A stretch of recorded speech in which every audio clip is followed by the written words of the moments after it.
অন্তর্বর্তী সরকারের ভূমি এবং বেসামরিক বিমান পরিবহন ও পর্যটন মন্ত্রণালয়ের উপদেষ্টা এফ হাসান আরিফ মারা গেছেন। ইন্না লিল্লাহি ওয়া ইন্না ইলাইহি রাজিউন। মৃত্যুকালে তার বয়স হয়েছিল ৮৩ বছর। বিকেল ৩:৩০টার দিকে রাজধানীর একটি হাসপাতালে চিকিৎসাধীন অবস্থায় মারা গেছেন তিনি।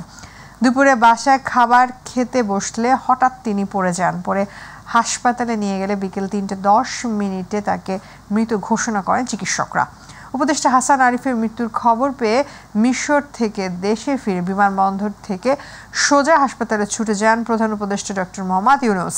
হাসপাতালে ছুটে যান উপদেষ্টা পরিষদের সদস্য, বিএনপির মহাসচিব, জামায়াতে আমির সহ বিশিষ্টজনরা।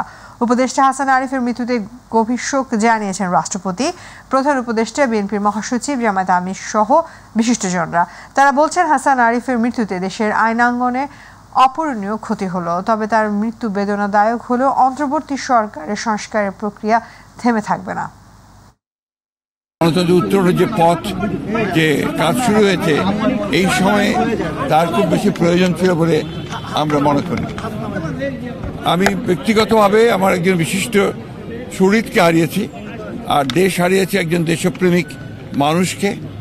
আমরা তার আত্মার মাগফিরাত কামনা করছি, তার পরিবার পরিজনদের প্রতি সমবেদনা জানাচ্ছি, এবং এই হাসান আরিফ সাহেবের শূন্যতা, যেটা চলে যাওয়ার যে শূন্যতা সৃষ্টি হলো, এটা সহজে পূরণ হবার নয় বলে আমি মনে করি। আল্লাহর দরবারে দোয়া করি, জীবনের এই সফর তিনি শেষ করলেন, অনন্ত জীবনের সফর তার শুরু হলো।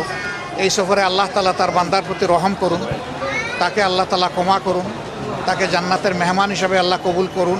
এই দেশটাকে গড়া এবং এই নতুন বাংলাদেশে নতুন প্রেক্ষাপটে বাংলাদেশটাকে যে উচ্চতায় নিয়ে যাওয়া দরকার, যে চ্যালেঞ্জেসগুলো আছে সেগুলো অসম্ভব পরিষ্কার ছিল তার সামনে। হঠাৎ করে তার এই চলে যাওয়াটা আমি মনে করি জাতীয় জীবনের অপূরণীয় ক্ষতি।